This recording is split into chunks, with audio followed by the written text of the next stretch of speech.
प्रणम्य शिरसा देवम् गौरीपुत्रम् विनायकम् भक्तावासं स्मरेन्नित्यम्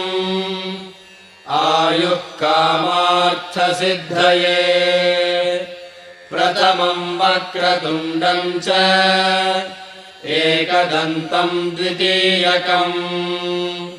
तृतीयम् कृष्णपिङ्गाक्षम् गजवक्त्रम् चतुर्थकम्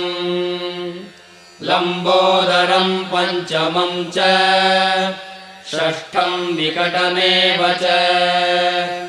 सप्तमम् विघ्नराजेन्द्रम् धूम्रवर्णम् तथाष्टकम्